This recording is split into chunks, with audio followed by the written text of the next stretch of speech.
Ruin My Childhood. Thank you for listening to Ruin My Childhood, the podcast where we decide if some things are better off left in the past. And I said that wrong. This is a podcast where we decide if some things are better left in the past. This is a podcast where one host judges another host for doing the intro incorrectly, and then he does the same thing. Yep. How about that? Catch me outside, how about that? Ew. Anyway, this is another episode of Ruin My Childhood with Mike and Kat. I'm just gonna take the intro away from you completely. So rude. I'm Mike. I'm Kat. And we're gonna be talking about a movie that you've never seen before. No, is that haven't. correct? Correct. And this is a movie that I have very fond memories of. What movie are we covering? Scooby Doo. Scoobert Doobert. Is there really only one Scooby Doo movie? Well, at this point there are several. So there have been a bunch of animated ones over the years, but only two have gone to the movie theaters as far as I know. So there's 2002 Scooby Doo, and then there was Scooby Doo 2 Monster Return. I can't remember what the second one is called, but there are 2 live action films in the franchise that went to theaters, and then there were a bunch of direct to DVD ones that came out afterwards. But no animated ones. I don't recall any animated ones going to theaters. Well, of course it wouldn't have gone to theaters. No, there are several animated Scooby-Doo movies that are like direct to DVD. Got it. Like dozens. Got it. But only 2 movies featuring Scoobert Doobert went to theaters. Scooby-Doo. I just realized I say Scooby-Doo kind of different. Scooby-Doo. I think I don't leave the pause. Scooby-Doo. One time we figured out that everyone in my family says hash browns, like it's a question. That's weird. So, like you with Dave and Buster's. Hey, you knock it off. That's Dave and Buster's. That's what you call it, okay? Dave and Buster's. Anyway, hey, this is not what the podcast is about. Emphasis on the first word. That's so weird. Obviously, Dave is more Dave important and if he was Buster's. named first. We got a pot of gold into the rainbow. Anyway, I'm very fond of this movie. I know. This was actually the first DVD that I owned. I haven't seen it, so I have zero emotional investment in this. So the reason that this is kind of a big deal, besides being the first DVD that I owned, my grandmother got us this movie and Attack of the Clones for Christmas one year. We didn't even have a DVD player yet. We did have a desktop computer that had a DVD player in it. Was your dad like, what am I going to do with the DVD? I don't have a DVD player. No, he actually is like, oh, there's one in the computer. So we actually had to watch it on the computer monitor for a little bit until we went out and got like an adapter to take the DVD or the VGA cable from the TV or the computer to an adapter to put it onto the TV. VGA cable, it's a blast from the past. Yeah, well, that's actually like discontinued now. So which weird. Is pretty crazy. But yeah, so we had to like hook our computer to the TV for like 6 months to watch a DVD. Which was a pain in the carts in ass. Schools everywhere crying a single right? lonely tear. So yeah, it was a big deal. It was a pain in the ass to watch this movie when we wanted to watch it initially, but we watched it all the time. And do we say ass on this podcast? Yeah, ass is in the Bible as far as I can tell.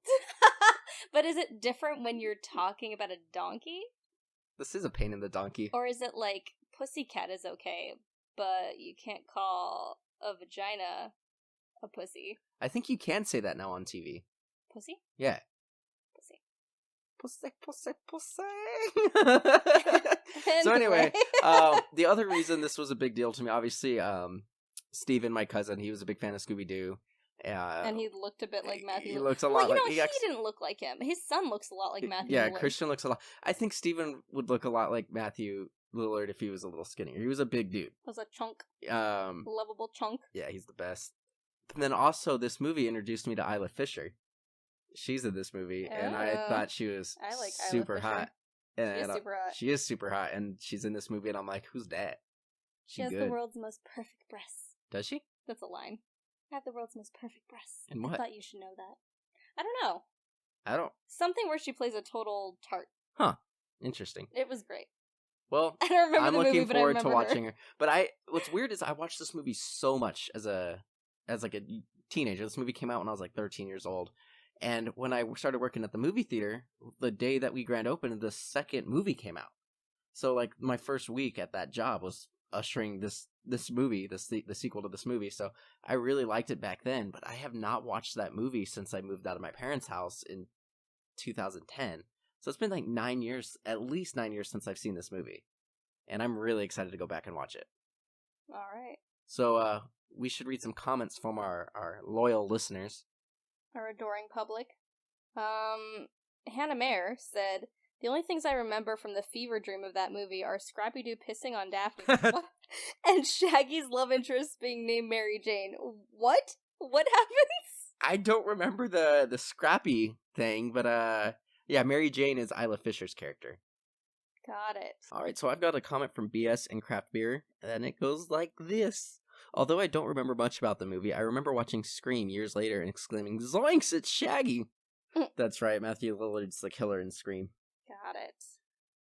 Spoiler alert. I'm Spaceship said, musical youths pass the duchy playing as smoke pours out of the mystery machine.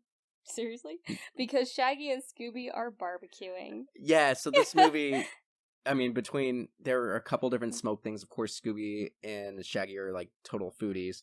And then Isla Fisher's character being named Mary Jane. Of course, there's some stoner jokes in there. I mean, I don't know if I'd call them foodies so much as bottomless pits. Yeah, that's true. I've also got one from Lexi Choo Choo. I don't know if Choo Choo is like a train. No, it's with a U. I apologize for making Choo Choo sounds. The actually scary goblin giants gave me real nightmares. Huh. Yeah, so there's like these purple giant demon things in the movie at some point. That's weird. Yeah, it's super weird. I'm really excited to watch this movie. I actually bought this movie instead of renting it. Normally, I'll buy the movie. It's like $2 or $3 more than renting it. This time around, it was like $10 more to buy it, but I know I'm going to like this movie, so I bought it. I haven't seen it, so I have zero emotional investment in this. Oh, you're about to. I think you're going to like it, because it's weird. All right. All right. The biggest movie of the summer. No way. Has comedy. That sounds pretty good, doesn't it, Scoob? It's got drama. Scooby-Doo! Where are you? But most importantly, Reggie! Scooby-Doo! it's got best friends. Who's your best buddy? Reggie. Who's my best buddy in the whole wide world? Ruby-Doo. Scooby Doo. Rated PG. In theaters June 14th.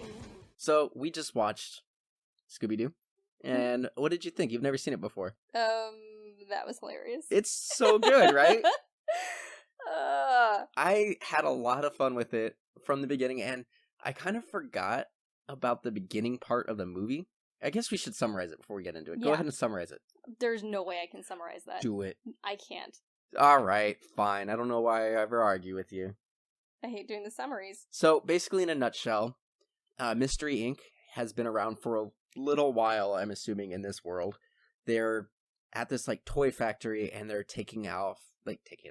They're trying to, like, stop this ghost that's, like, floating around the toy shop, and the plan doesn't go the way it's supposed to. So Velma has this, like, really elaborate plan, and Scooby and Shaggy accidentally mess it up, which causes Fred to spray Velma with the hose, and Daphne was captured by the ghost, and they keep making jokes that she's always captured and she's the damsel in distress. And then, just through sheer luck, Scooby accidentally takes out the ghost, and of course it's a man in a mask and a costume, and he's got like this helium suit that allows him to fly like a ghost.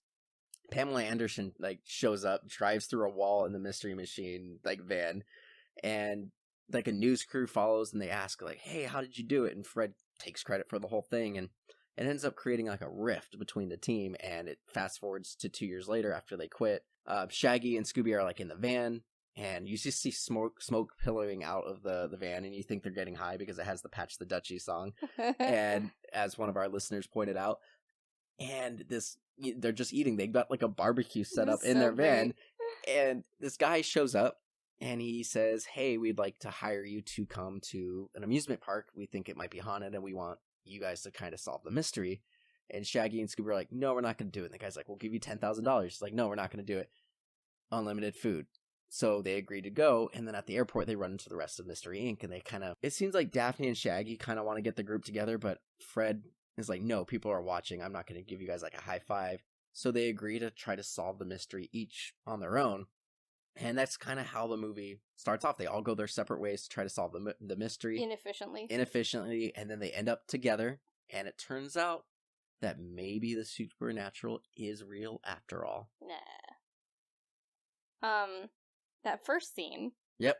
At one point, Velma ends up upside down, tangled up in, was it a hose? No, chain. She got, yeah, so she drops about 10 feet. She dropped like 20, 25 feet. Before this thing snaps her back. She would have broken her spine. Velma would be dead. Like, in the first 2 minutes of the film, Right. like, oh my god, did they just kill Velma? Right. It's violent. It's super violent. Like, I kind of wonder if that was just a dummy, or if I have that no stunt person was idea. actually okay. I 'Cause have that was no intense. idea. And then, like, Shaggy and Scooby go on, like, I mean, this is based off a cartoon, of course, so they have some, like, cartoon physics and stuff, but they end up on a skateboard and going around, like, a conveyor belt system and take out the ghost. And Fred had, like, played by Freddie Prinze Jr., had, like, a wig on. Like, the most outrageous wig. It was the worst wig of all time. It was hilarious. Honestly, I was impressed All the with his wigs were blonde... bad. Yeah, no, they were. Except Intentionally, I think. I was impressed with his blonde hair once we, like, fast forward the 2 years. I remember it looking terrible, and then, no, don't get me wrong, it doesn't look good, but I remember it looking, like, really terrible bleached. I thought it looked a lot better this time around than the way I remembered it. But, yeah, he had the ascot and everything. Like, they really leaned into the cartoon. They did. And then, you know, they fast forward 2 years later, and the outfits changed. So, like, they were dressed like they were out of the 60s, the beginning of the movie. And then it fast forwards, and they just have kind of more modern versions. So Fred is wearing a white polo shirt and still has the ascot. Mm-hmm. Shaggy's wearing a green tank top instead of, like, the t-shirt. And then Daphne is wearing, like, a more, I don't want to say revealing dress, but it's just a less modest dress than the 60s version kind of thing. And, Right. you know, it's funny because, like, they update it. It's exactly what you want in, like, a remake or a reboot or whatever, where they update it, but it's still very, very much those characters. Mm-hmm. I was confused by the Pamela Anderson cameo, because I think even in, like, 2002, she was kind of like a nobody. I had a comment. Oh, I'm sorry. There were 53 stunt people on this film. Yeah, there was a lot that happened, because you figure there was actual hand-to-hand combat scenes with Sarah Michelle Gellar and that wrestler dude. Melody Sorensen was stunt double for both Daphne and Velma. Interesting. And, I mean, she's worked on everything. Yeah.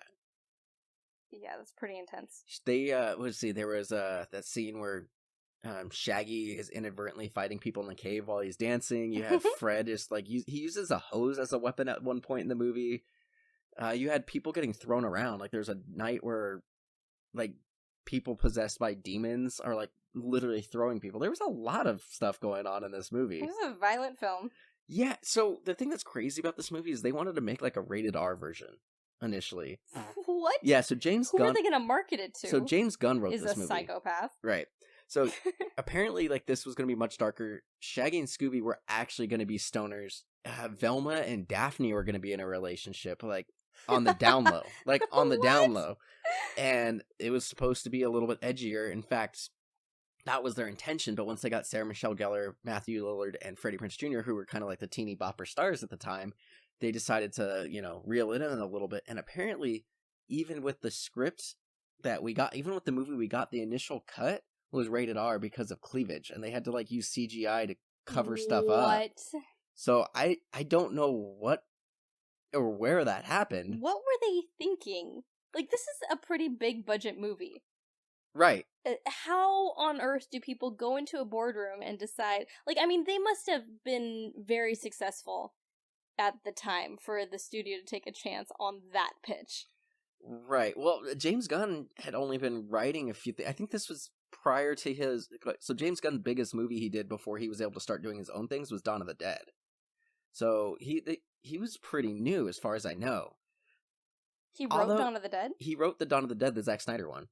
Oh. He wrote that, and then he went on to do Slither, which was like a weird one. I love that movie. That's a great movie. So the thing is, I honestly can see having a dark Scooby Doo movie, like, especially with how we have, like, Riverdale and Sabrina right now. Right, but that didn't start happening until recently. Right, but I'm saying, like, now I could totally get on board with that, or even go even darker, almost like X-Files, where, like, ghosts actually exist. So there are theories that Shaggy and Fred are draft dodgers from the original one. So what if they actually were draft dodgers? Like, put this back in, like, the 60s, 70s era. Like, they actually were, you know, dodging Vietnam. And they actually solve, like, a mystery on accident. And, like, the government's like, hey, we won't press charges if you, like, solve these mysteries and, like, cover them up kind of thing. So, like, maybe they do this thing where, almost like X-Files, where there is a supernatural element, but Velma has to come up with It's all like, dark and serious and sleek, and then yeah, I just don't, I don't know how they handle the dog. That's gonna work really well. No, what if they do this? Like, what if like the supernatural stuff really exists, or the occult really exists in this world, and Shaggy or Scooby is like a possessed animal, like a possessed dog, or like a failed experiment? I mean, that'd be great if they want to blow the CGI budget. Right. Make it telepathic. Oh no! Just voiceover. Like Homeward Bound. Right. I could see a dark Scooby Doo. Oh my It could be lord. cool. But let's Okay, get back to what we good. actually did watch. Dawn of the Dead was actually 2 years after Scooby Doo. Yeah, I knew that. 2004. I covered that on Remake Rewind already. Before this, he did like 13 Ghosts. Oh, Matthew Lillard was in that too. And something called Hamster PSA. Jesus. So, Romeo and Juliet. jeez. Nothing good. Nothing good. But So- Hamster PSA, that must have been like what clinched him this gig. So, probably. It had to be. So, I think there was a part that you really liked on the airplane. And I think it made you realize something about our relationship. What? So, Isla Fisher shows up, looking hot as hell. Looking Yeah. real good. And she sits next to Shaggy and Scooby. And Scooby is dressed as like a grandma because they wouldn't let dogs on the plane. And so, her character's allergic to dogs. So, because Mary Jane's allergic to dogs, Shaggy like begs Scooby to go like sit with Fred. So he goes and sits next to Fred, and he starts barking because he smells a cat. So Velma's like, knock it off. And then Fred goes, hey, that doesn't work. It's simple modification. You flick a dog on the nose and they will cease any action. Yeah. And he flicks him, and then Scooby punches Fred back. See, I think I can get on board with that. But what's really funny is, so early in our relationship, Katrina used to bite me a lot. Like all the time. Put me on blast. She'd bite me. Like we'd be sitting Like a watching a love bite. movie, and she would just bite me. I love bite. So Like I- a little smooch. so on I the started- cheek and then a little nibble. So I'd flick her on the Like nose. Like a cat. So I flicked her in the nose, and then over You're just the- so tasty. the course of what, like a month and a half, maybe 2 months, I flicked you on the nose every time, and then you stopped. And then I pointed out, I was like, I trained you. Yeah, but see, now I can bite you, and if you flick me, I'll just punch you in the face. But I learned that from this movie. Well, there you go. I learned something too. Oh no! Oh no. So So This- Isla Fisher comes onto the plane. oh, she's beautiful. Here's the thing. I can't even, like, compare it to, like, peak Isla Fisher, because every Isla Fisher is peak Isla Fisher. She looks great. Except for in this movie. No, she looks great. It's like, it's her face superimposed on a blonde, tanned body. She looks great. I think, like, if I hadn't seen her as a redhead, like, in her perfect, beautiful form, then this would still be, like, So, attractive. I think- But when you compare it to what she usually looks like, this is not So attractive. 12, 13 years old, at that age, most, boys are, like, into boobs and stuff. Like, they're into, like, face and boobs, really, that's right, it. and they had her in a push-up bra Right. the entire time. So, boobs, but then I also, like, they had her in some nice shorts, and I was like, man, she's got some really nice legs. Like, I was totally into her, and she showed her stomach. She was looking good for a 12, 13-year-old Mike. She awakened something in you. Yeah, I was like, damn, Yikes. what up, Isla? Poor thing. One of my favorite scenes in this movie is, so like I said earlier, they kind of split up and go their own ways, and there's a point where it's such a stupid line, but it does come back later. Scooby and Shaggy are hanging out at the bar, and then Mary Jane shows up, so Shaggy is kind of talking to her, and the phone rings at the bar, and the bartender's like, hey, I've got a phone call for Doo. And Mr. Doo! For Mr. Doo. And this guy walks up, is like, Melvin Doo? And he goes, no, Shaggy. And then he goes, or Scooby Doo. And so Scooby picks up the phone, and it's just like a voice like, I've got a bag full of hamburgers for you. Go into the dark, woody area alone. Kind of thing. He's like, okay. And he leaves.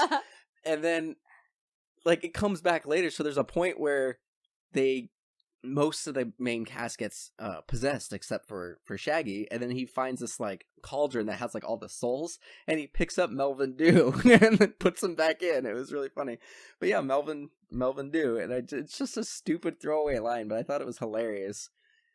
But at the same time as that's going on, Sarah Michelle Gellar as Daphne goes, and she's like investigating this like hut, and she sees this guy doing voodoo, and she's like, "Hey, mister," and he's like, "Wow, you scared the hell out of me. I was in the middle of a voodoo ritual. I was gonna sacrifice this chicken, and it's a dead chicken already. It's just like a chicken you buy at the grocery store, like no feathers, nothing."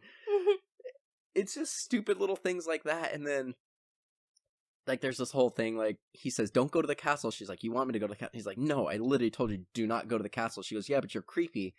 So I would do the opposite of what you tell me." And then it's like the classic thing where like they try to talk themselves out of what they're doing.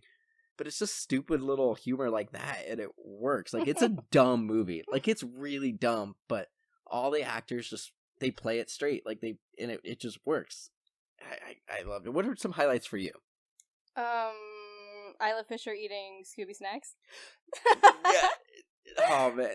And then, like, Shaggy just, like, completely falls in love because he thinks he's the only human who eats Scooby snacks. Right. They're completely vegan. I had something in here, and now I don't understand what it means. It's all in caps. It says, Carol can throw. Carol can throw. It's right after Scooby yeah, snacks. So basically what happens, so Rowan Atkinson plays, like, the owner of the island, and Mr. Bean, he brings them, he explains, "Hey, I brought you here because something's going on." It seems like this is an amusement park only for, like, college students. And, like, everyone's, like, super broing out and everything as they're getting off the planes, and he explains when they leave, they are acting completely different, and he thinks something's going on because of, like, he was warned about mysterious forces on the island by the natives. So there's a girl hanging out in line, and this guy gets off the plane, and he walks up to her, he's like, "Hey, Carol, it's me, so-and-so, we've been friends since we were, like, 3 years old," and she's like, "I don't know you." He's like, "We've known each other since we were 3, we used to take baths together," and she just picks him up and chucks him, like, 100 yards. I do like, in this movie, that they kind of kept the theme from the show where no one takes Shaggy seriously, but he's right about pretty much everything. Yeah, he totally... So they end up going to the castle. "I don't want to go to Spooky Island. Castles have paintings with eyes that follow you." Well, and then, like, and they're, like, in suits of armor and, like, secret passages, and Daphne's like, "When has that ever happened?" He goes, 12 times. And then the movie gets really intense. It gets weird. So they go into this castle, which is also, like, it doesn't seem like it's a ride, but I guess it has some animatronic stuff. And it comes alive, and each of them gets kind of captured in their own way. So Shaggy and Scooby get trapped by, like, animatronic sausage links, and they're, like, pinned to the wall. Right. And Shaggy's like, "Eat your way out of it, Scoob." And he's like, "It's plastic." And Shaggy goes, "You drink out of the toilet." And then Scooby goes, "You too." So then we know Shaggy drinks on the toilet. There's another point, like, Velma and Fred are, like, investigating, and there's, like, these giant axes swinging around on, like, pendulums, and Fred stands up and he's about to get hit, and Velma throws a book at him, so he catches the book, the axe hits the book, and he goes flying through this, like, glass window into, like, the control room, and his ass hits this lever. I know! And they turn off the whole ride. There was, like, a full insertion there. So I rewound it, because you missed it. I'm like, "Do you notice that? That would hurt." And you're like, "Why would that hurt?" Like, it's just glass. I'm like, "No, watch." And I rewound it, and you see it in slow motion. His butt hits this thing. That would hurt so bad. It's not slow motion. No, they just do a really fast cut. Like, but it zooms in on it a little bit. It's a super tight frame on this lever thing. And then Fred's ass hits it. Like, and hard. It's, like, probably less than a second for that entire cut. But that would hurt. Which is hilarious that they even put it in there. Right. And then they, like, discover, like, Daphne finds this, like, pyramid thing, and it's, like, a relic, and then they find that that this castle is, like, a brainwashing place. So they see this video, and they're like, it's like those stupid training videos you see and everything else, like, at work and everything, like, don't sexual harass kind of thing. Don't sexual harass. Don't sexual harass. But it shows, like, here, like, how you should handle being a college student. It's like, yo, homies, what's up, son? You know what, though? A lot of those videos are that bad. They are that bad. It's terrible. When I went to driver's ed, my video had Cuba Gooding Jr. in it. I had my first job at the movie theater, our sexual harassment training, well, it was all, like, our general training thing, had Roger Lodge from Blind Date as the host of the training videos. That's random. Did you have to watch Red Asphalt in driver's ed? I did not. Oof. I did a at-home driver's ed. That's lame. Yeah, whatever. Who studies at home as a kid? So one of our listeners, was it Hannah Mayer? Yeah. Hannah brought up Scrappy Doo. Why are you pretending like you don't know her name? That's my goddaughter. Trying to protect her identity. You jerk. So Madam Mayor, I've only known her for a decade. So there's this like flashback scene. So after they get out of the castle, they all decide to go their separate ways again. So Velma decides to go have a drink with this guy at the bar. I don't know why, but she's having this drink and she gets a little drunk. And this guy is like, so what's the deal with you guys? So she has this like flashback of like, we used to be happy, and they're in the van, and Scrappy Doo pops up, and he starts pissing on Daphne.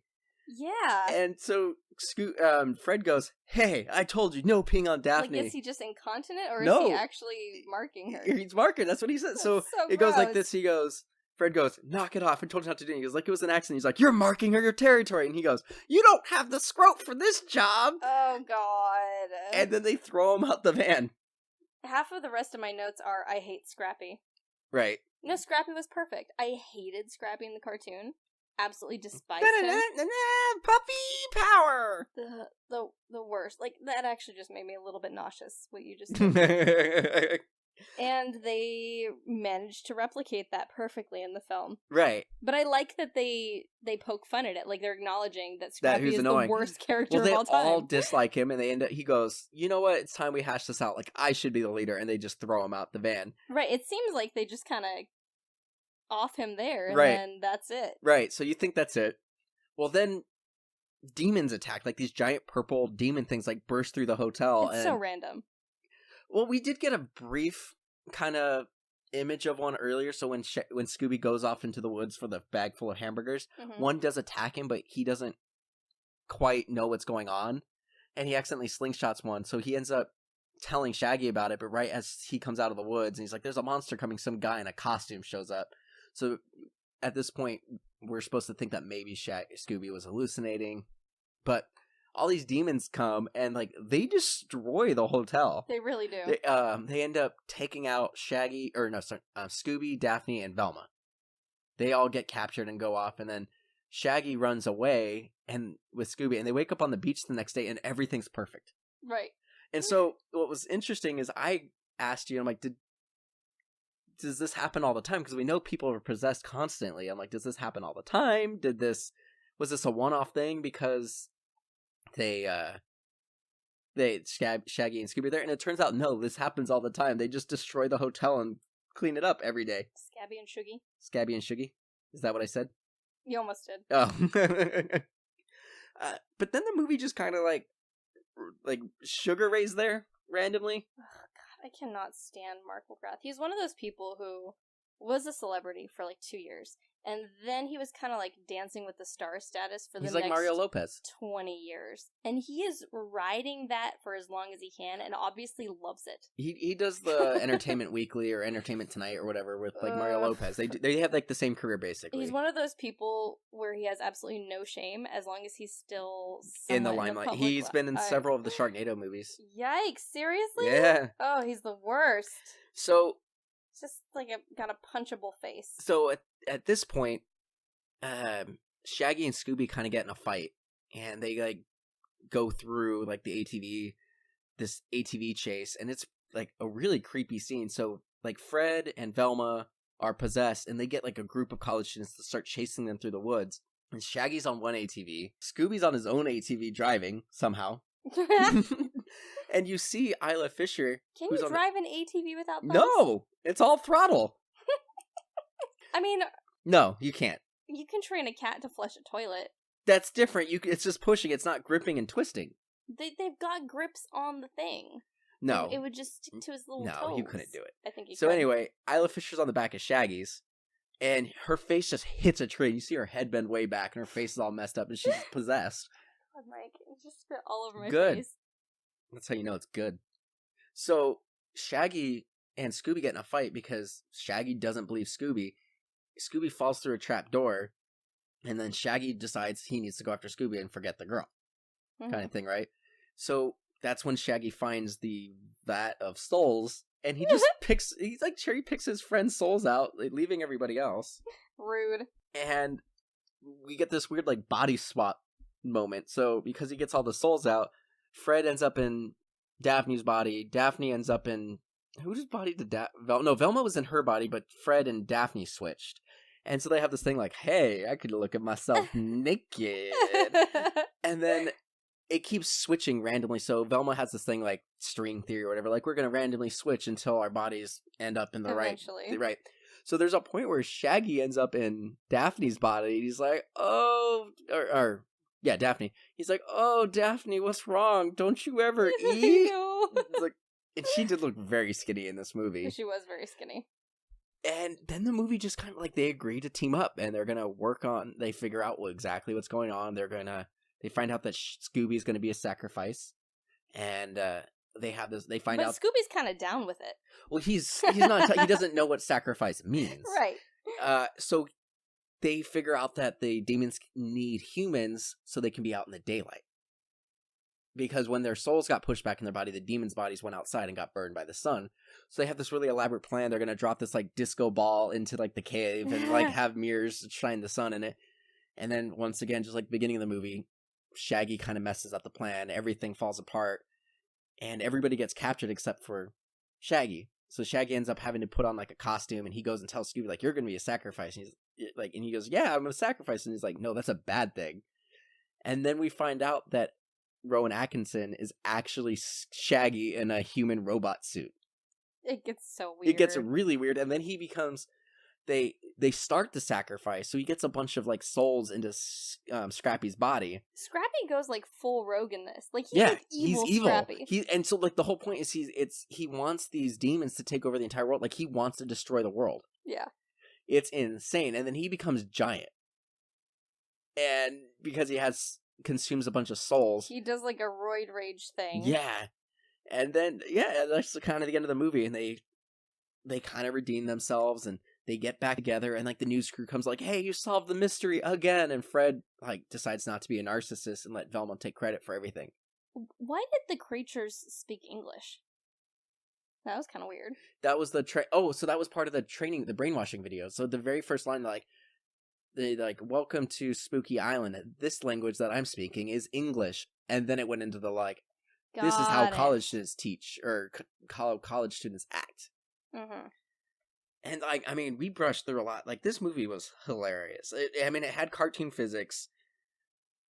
I really liked it quite a bit. You want to hear something like really random and weird about this? Yes. Shaggy is a strict vegetarian in the film. Because Casey Kasem, who was Shaggy's original voice, insisted on it. But in the original cartoon, he ate like chicken and stuff like that, and sandwiches and stuff. Right. Apparently, like, this was a hard line that he drew in like the 60s, the late 60s, and so he was usually a vegetarian. Oh, interesting. Yeah. That's pretty cool. Weird, right? I had no idea. But, like, the whole point, what's interesting about this movie is the whole point is it's supposed to be different. So, like, Daphne becomes, like, a black belt, and she's able to fight, like, this giant luchador guy, and Shaggy and Scooby are supposed to be the constant in the group, and Velma is supposed to learn how to be a little bit more outgoing. And I like that they all learned these lessons by the end, but are still very much themselves. Mm-hmm. So, I really liked this movie quite a bit.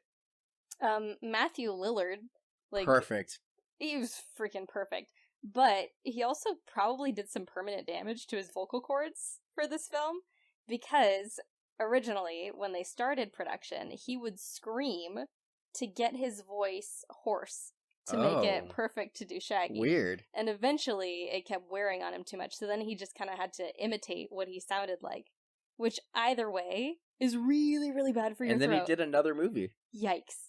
I mean, he's such a boss. I love Matthew Lillard so much. Great. I think he's super underappreciated. Absolutely. We talked about him. He and Josh Brolin are like top 10 underrated actors. I mean, know obviously if Josh they're Brolin's both incredibly respected, but they're so much better than people give them credit for. I think that was true with Josh Brolin maybe a couple years ago, but I think he's considered like A-list now. Yeah. Matthew Lillard, he like you said, he's good in everything. Like this was the year he kind of like stopped being in things around 2005, 2006, at least things that everybody sees. Like, he was great in Without a Paddle, which was like a comedy that had him, Dax Shepard, and Seth Green.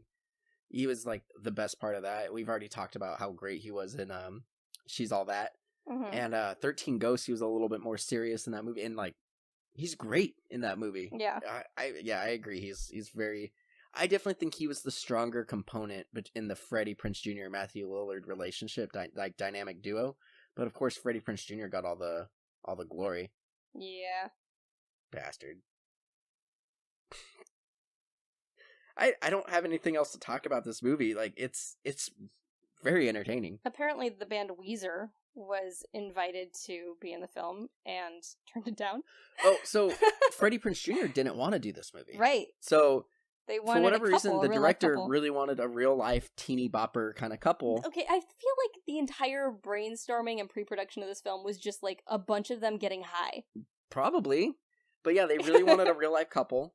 Freddie Prinze Jr. didn't want to do it because apparently he's a big fan of the original series, and he didn't think a movie would do it justice. But Sarah Michelle Gellar really wanted to do it. And this is Scooby Doo really something so sacred that you're like afraid to ruin it? Scooby Doo's pretty sacred for a lot of people. Really? I mean, it's fun, but it's such low my quality. cousin, It's hard to mess it up. Steven was obsessed with Scooby Doo, like obsessed with Scooby Doo. A Yeah. lot of people. Okay, but it's hard to mess up. I mean, if you try to take, I don't know. I get it. Like. And if you don't want to be the one responsible, if it's something you really like and you don't want to be in a bad version of it, I kind of get it. Right. So well, yeah. and maybe because this movie was in like development limbo for such a long time, Right. From like, I don't know, through most of the 90s, basically. In 96, they were going to move forward with it, and Jim Carrey was going to play Shaggy. That's weird. I don't like that. Yeah. But I mean, 96 Jim Carrey Right. kind of works. I'd rather see him as Fred, honestly. Yeah. I don't know. The thing is, I don't know how you could have done this in the 90s. Like, it would have had to have been, like, Homeward Bound status. Because even this, in 2002, having a 100% CG character was a little weird. And, like, they did stuff... Like, we talked about, like, how the mask, that CG stuff in it works because it's so stylized. Like, this was on that cusp of, like, yeah, they made it look cartoony, but it was interacting full-time with the real world, and it didn't blend very well. There were times where, you know, they would be interacting with Scooby or one of the demons or something, and it didn't quite look right. Mm-hmm. Like, this movie was either a little too late or a little too early, maybe. And it did well. Like, it did enough to do a sequel, and if I recall correctly, the sequel is significantly better. I really actually want to watch the second one after watching this. But, yeah, I enjoyed it. You know what we didn't talk about? What? And we both laughed so hard and this isn't the first time we laughed at this toilet humor kind of thing. But there's a point where they're in the castle, and Shaggy and Scooby are having, like, a farting contest. Oh, jeez. And it's really stupid. Like, It was really stupid. It's really stupid. Like, we laughed at that part, but it wasn't... It was really dumb, and, like, Shaggy's like, I'm not stopping until your fur is singed off, and, like, Daphne walks in, she's like, oh, God. But then there's a point where they're trying to get out of the castle, but all these bad guys are coming in. They're like, we need to hide. So they all put on these costumes really quick, and they pretend to be, like, set pieces. And as soon as the bad guys walk away, Shaggy's in a suit of armor, and there's, like, a fire going right next to, and then he farts, and you hear it, like, fur, and you hear it echo in his armor, and then it hits the flame, you just go... Ridiculous. It was the most ridiculous scene. You know what? Like, reflecting on this movie, it's just so bizarre that it got made. It feels like one giant joke. Like, the studio, like, almost everyone was making a dare with each other. It's and almost thinking, like the producers trying to make a bad movie. Absolutely, and thinking everyone else was gonna, like, back down, but then no one really knowing where to back out. So then, they finished this whole bizarre movie after that entire, like, lead up to it, and they released it the same day as Windtalkers and The Bourne Identity. Damn. Like, Oscar contenders. And That's Scooby-Doo. insane.